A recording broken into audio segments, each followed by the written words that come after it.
So I guess that this is what life is going to be like. That is a reality where Alexander Volkanovski gets knocked out in the first round against Islam Makhachev. And it's starting to set in that my favorite fighter just got knocked out badly. And I'm going to react to Alexander Volkanovski's post-fight press conference because he said a lot of alarming things, all right? And I haven't listened to the interview. I haven't listened to the press conference yet, but I've seen a snippet of it. And it looks like Volkanovski's been struggling in the offseason. That is mentally. So let's just get into it, guys. I will react to this press conference and, let's do it. How were you feeling in the fight? I felt strong. I felt strong in there, but I wanted to, obviously I've been telling you, obviously want to put some hands on him and whatnot. I wanted to pull the trigger, but I know, it just felt, it felt a little weird in there. I just felt that little bit hesitant, which I didn't expect. I was like, I was waiting for something. I was like, all right, I'm going to go. And then he got me. Damn it. So I guess Volk was feeling hesitant. It looked that way because that's what I observed. He was talking about coming in here guns blazing, reckless abandon, not being able to afford to show Makhachev any respect. And he hardly threw any punches. I don't even know if he did throw a punch. I actually rewatched the fight just now. He didn't throw a punch. Just a couple of kicks. Very hesitant Volkanovski, which just goes to show how defensively sound and imposing Makhachev must be in the cage. Also, Makhachev looked massive in there, bro. And I know that those extra 10 hours definitely aided to that. But let's continue. What do you put that down to? Why do you think you were hesitant? Look, man, I'm not... I'm not going to, I don't want to sit there and obviously make excuses, you know what I mean? So, obviously I'm a big believer in preparation and stuff like that, but, I back myself. So that's the decision I made, you know what I mean? I probably made decisions, I could have made better decisions but, again, he's not somebody you should be taking a short notice with, but I needed it. Again, obviously a lot of people will say it's for the money and all that, but it was much more than that. I mean, it is hard. It really is hard for athletes. Sorry. I never thought I'd struggle with it, but I mean, for some reason, when I wasn't fighting or in camp, I was just doing my head in, you know what I mean? I needed a fight, and then this opportunity come up, and I'll be honest, I wasn't training as much as I should have, but I thought I had to, I had to do it. I had to take it. I thought it would be, I'm telling myself it's meant to be. Obviously, I was struggling a little bit, not fighting, doing my head in. I don't know how. Everything's fine. I've got a beautiful family, but I don't know. I think you just need to keep busy. This is unbelievably saddening to hear, and it's saddening to listen to. And I'm not going to go too deeply into it. But what Volkanovski is telling us is that fighting is his anchor to sanity. All right? That this is what he needs to give him a strong sense of purpose. All right? And when I say a sense of purpose, I'm not saying that there aren't other things that give Volkanovski purpose. There probably are. And again, I can't speak for the guy, so I ain't going to do it. I'm not going to say this is what gives him purpose. Fighting is obviously something that gives him a tremendous amount of purpose. And when he's not getting ready to solve a puzzle, which is intense. Remember, it's not just the fight itself that's intense, where you've got all this adrenaline and whatnot. It's the preparation for it, because you know what's at stake, all right? And that makes you train harder when you know that there could potentially be a KO loss like this that's at stake if you don't prepare properly. Or even if you do prepare properly, which makes you want to prepare even harder. And so that's a very intense process when you're in camp. And it gives you a reason to get out of the house, to do something with yourself, right? And again, this guy's obviously busy in the offseason regardless. Again, he's got family, he's got friends, he's always training anyway. He's an ambassador for the sport. But there's just something about getting ready for a fight and fighting itself that he needs. And that's scary to think about, because what happens when he gets older? You know, these are the questions that fighters have to ask themselves. What happens when they get older? What happens if they take a couple of losses? What happens when they start taking a little bit too much damage? Because those issues, they may not go away. They may still feel that fighting is their only anchor. That's why it's so important for people to find more than just one thing to give them purpose, to be that anchor. I want to be sensitive to what you're saying, and you don't have to reveal anything you don't want to reveal, but you're used to saying something like Tyson Fury's spoken about in the past, that if I'm not fighting, I get dark places and I start getting down, or are you saying you get bored? What exactly do you mean by you need to stay busy before, or it does your head in?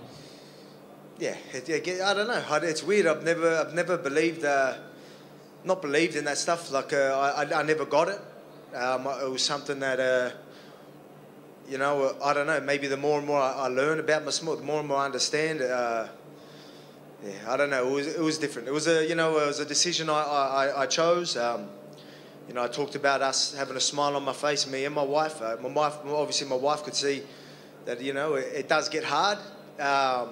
I don't know why. You know what I mean? Like, you know, just I think it was just so much going on with obviously the surgery and then the baby and.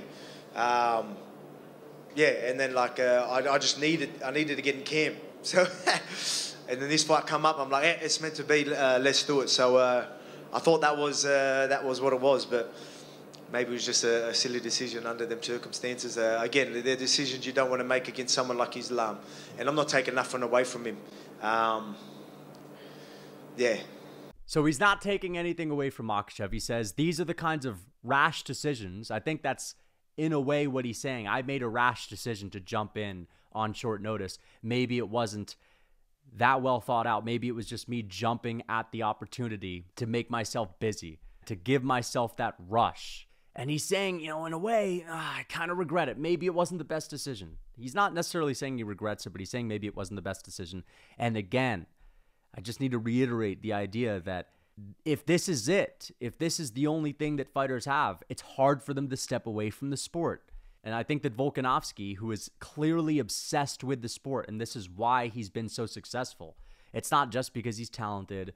It's not just because he's in the gym a lot. It's because of the mentality that he has, bro. This is so much to him, and he fucking loves this shit. Even though you could have other good things going on in your life, if fighting is really that anchor to sanity, well, then without it, you're going to go crazy. And what happens if you start going crazy? Well, I need to jump at this opportunity. I got to take that fight. Well, maybe I should turn around on short notice. I got to keep busy. I don't like this idea of Volkanovski staying so busy. I think that he's got to find something else, man. And I'm not saying he's got to retire. I'm not saying that at all. He's still got some fight in him. For Christ's sakes, he lost to Makhachev up a weight class, bro.